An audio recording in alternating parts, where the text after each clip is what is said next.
Kung ayaw niyo masyado mag-makeup, perfect to para sa inyo, lalo na kapag gusto niyo pumasok sa school na fresh lang yung look niyo. Ito guys, grabe, para pinapatone up lang talaga niya yung face mo, ganun. And talaga namang hindi i-effected dito yung yung school air, ganun. Talagang hanggang pag-uwi mo nandun pa rin. Ganun yung epekto niya, te. Hanggang pag-uwi mo, fresh ka pa rin. So napakaganda niyang gamitin, napakagaan lang niya sa mukha. And also guys, tuwing gabi din, nilalagay ko siya sa face ko. And also meron din pong SPF 50, wag ka dyan. O diba? Grab yours now sa aking mga basket.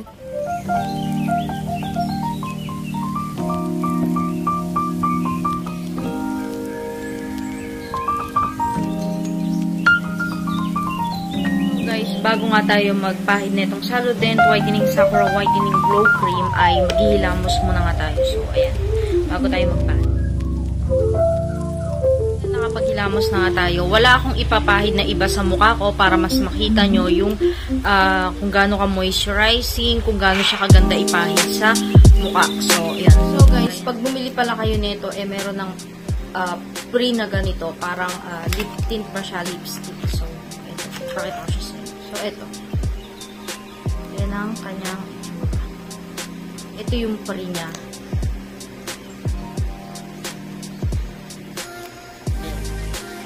Pag bumili kayo nitong cream na to, meron na kayong pre nito. Pero actually, napakadaming pre nung product na to.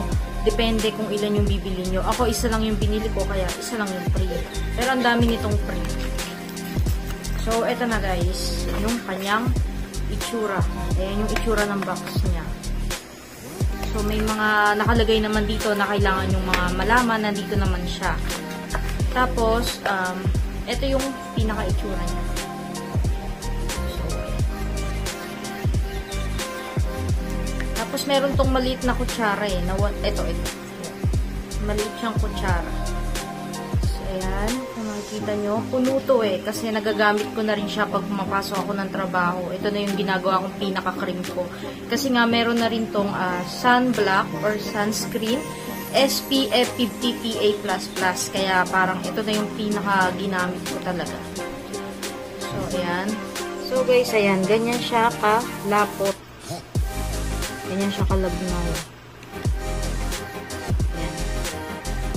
Guys, wala akong pinahid na kahit ano sa mukha ko. Ayan, ilalapit ko sa camera yung face ko para mas makita nyo yung ganda ng cream na to. So, ayan. Ang paglalagay pala nito, konti lang. Huwag nyo dadamihan kasi magiging white lady kayo. Lalo na kung brown skin kayo, ganyan. Pero kung maputi kayo, ayan, baka kasi lalo kayong, pag maputi kayo, baka maging white lady kayo. So, ayan, konti lang yung ilagay ninyo. Ano ba ibig sabihin ko? Kasi pag, ayan o, dadamihan ko ha. Ngayon, tignan nyo yung texture ng cream. Moisturizing naman siya. Para siyang, hindi siya yung magaspang na cream. Ngayon, kung makikita nyo, parang meron siyang nagtutubig, ganyan. Hindi siya yung magaspang. Tapos, fast-absorbing naman siya. Pero nga, sabi ko nga, konti lang yung ilagay nyo dahil nga magmumukha kayong white lady pag inilagay nyo. So, ayan. Ang pagpahid nito, dapat ayusin nyo kasi talagang magiging, ang puti kasi nito pag pinahid mo siya sa skin mo. So, ayan. Ito yung wala. So, meron. Ayan, yung papahidan pa lang natin. Mabilis naman siyang mapahid. Sabi ko nga absorbing siya. Ayan, ang dali lang din niyang i-blend sa skin. Kagaya nga ng sinabi ko, konti na lang din. Ginagamit ko talaga siya araw-araw. So, yung napansin ko naman sa kanya, ganda naman siya. Yan, pahid na tayo. Kung nakita nyo kanina yung face ko bago ko magpahid nito, 'di ba? Medyo brown pero ngayon tignan nyo. Nag-glow siya. Wala akong pinapahid, ito lang talaga guys kasi gusto kong ipakita sa inyo kung gaano kaganda tong ipahid sa mukha. So, ayan, moisturizing, malambot naman siya, absorbing. Tapos hindi naman siya yung namumuo o magbabalat-balat yung face mo. At saka, nakita nyo naman, diba, nag-glow talaga siya sa face pag pinahid mo siya. So, ang nakakatuwa lang dito, meron na nga tong SPF 50 PA++. So, ayan. Whitening Glowing Cream, Brightening and Natural Whitening. Triple Whitening Ingredient. So, arbutin. Ito yung triple whitening ingredients niya, guys. Arbutin, glutathione, at ano ba to? Nicotinamide. Tama ba yung Nicotinamide. Basta yun, guys. Nabubulol na naman tayo. So, yun yung triple whitening ingredient nito. So, maganda siya, guys. Tsaka, okay naman yung bango niya. Sakto lang.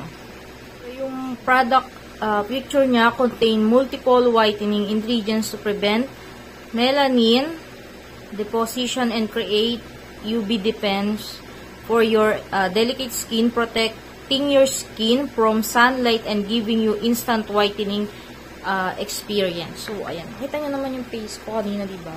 Brown siya. Pero ngayon, ayan. Maganda siya para sa akin kasi, ayan o, nakaka-glow talaga siya. Sabi nga dito, kung ayaw mong mag-rejuve, ayan, kasi nga numinipis yung face mo, dito ka na nga lang daw, itry mo nga daw to. Ayan o guys, ang lakas niya maka-glow, parang nag-glass skin yung face ko dito.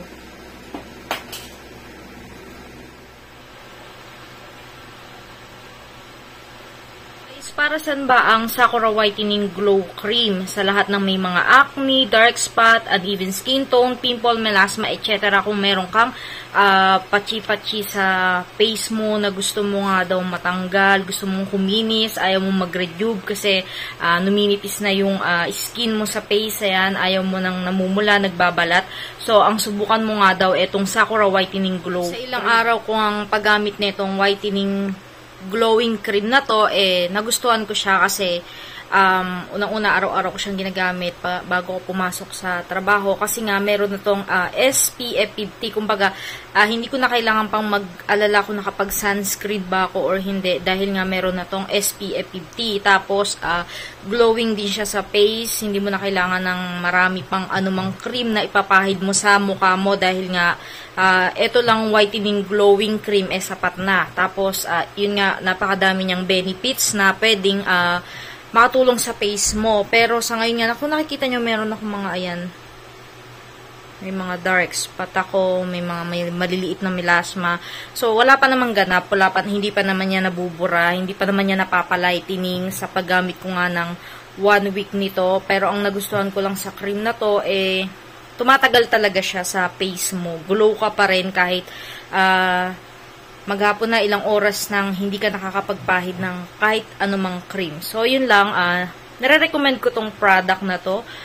Kung ayaw mo ng maraming pinapahid sa face, yun nga, ayaw mo na mag-rejuve, try nyo tong whitening glowing cream. Maganda siya para sa akin. Tapos, huwag nyo lang masyadong ipahid sa mukha nyo dahil nga, pag pinahid nyo to sa face nyo, napakamputi nito. Pag pinahid mo sa face mo, baka magmukha kang white lady, lalo na kung maputi ka na. Tapos kung ikaw naman hindi maputi, pag pinahid mo to, baka mag-iba yung kulay ng mukha mo, sa katawan mo. So, yun lang guys, yung payo ko. Huwag kayong maglagay ng masyadong marami. Kasi konti lang yung ilagay nyo, sapat na. Konting-konti lang. So, yun lang. Sana nagustuhan nyo yung pag-review natin tungkol dito sa Whitening Glow Cream. So, yun lang. Thank you!